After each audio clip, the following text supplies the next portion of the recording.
Welcome to today's lesson where we are going to look at 5 phrasal verbs you need for TOEIC. So we are going to learn these phrasal verbs and then we're also going to look at 3 TOEIC questions. So watch the whole video because the last phrasal verb is extremely important. Let's get started. The first phrasal verb is come down with. Now, we usually use this with come down with the flu or come down with a cold. Basically, it means get sick if you come down with the flu. Let's look at this guy. He has come down with the flu. And people are saying, where's Jake today? Oh, he came down with the flu. He might come in tomorrow. So, come down with the flu or the cold or a cold. Let's look at a TOEIC style question. Let's get it up here. The company decided to institute a mask policy because a large number of employees were with the flu. Now, this is a situation you wouldn't choose coming by with. You wouldn't choose coming up with. You wouldn't choose coming over with. They are coming down with the flu. They are getting the flu. They are getting sick. All right, that's the first one. Number 2 is the phrasal verb end up.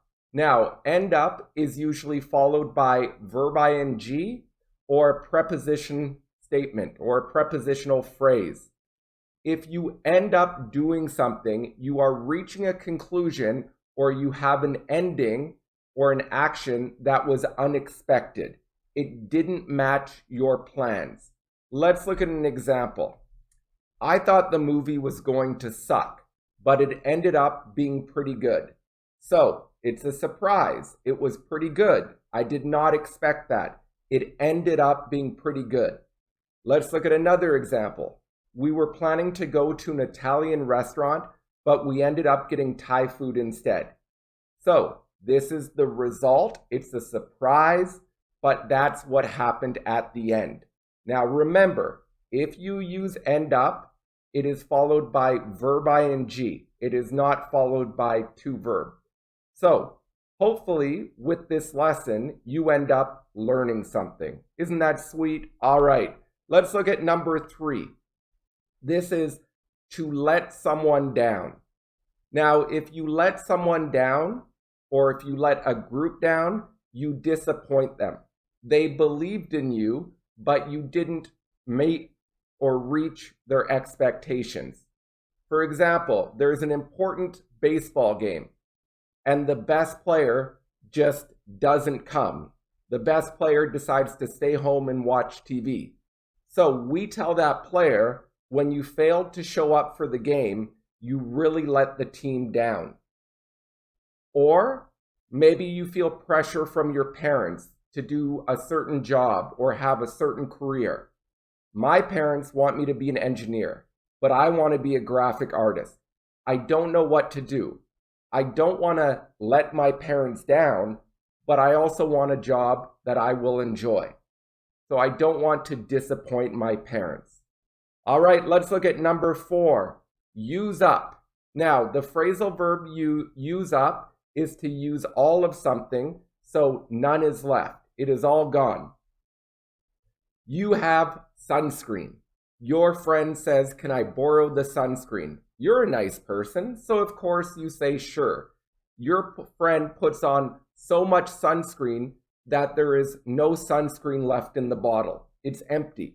So your friend used up all of your sunscreen. Now you don't have any. Or another example, there is a meeting. The meeting was 60 minutes and one of the people at the meeting spoke for 55 minutes. She basically used up all the time. Now other people don't have time to speak. So she used up all the time. Let's look at a TOEIC example. The company, all its financial resources, and was unable to invest in R&D. So they found out? No. They threw out their resources? They threw it away? No, they wouldn't do that. So the best answer here is C. They used up all their financial resources. They used up all the money. They don't have any money left. It's all gone. And finally, let's look at the term level off. Now, when we use the term level off, we're often looking at a chart or a graph, and something goes up and then starts to be flat, or something goes down and starts to be flat. Let's look at an example. In 2010, he weighed 65 kilos. In 2012, 80. In 2015, 90. However, since then, his weight has leveled off. So he stopped gaining weight. The line started to become flat. Let's look at a TOEIC example. After sales rose dramatically for 2 years, they eventually leveled on? No, leveled off. Okay, they became more stable. They kind of became flat. All right, so these are 5 phrasal verbs that are very important for TOEIC. And as you can see, these type of questions will come up on the test. So please share, subscribe, like, and best of luck with phrasal verbs and TOEIC. Have a great day. Bye.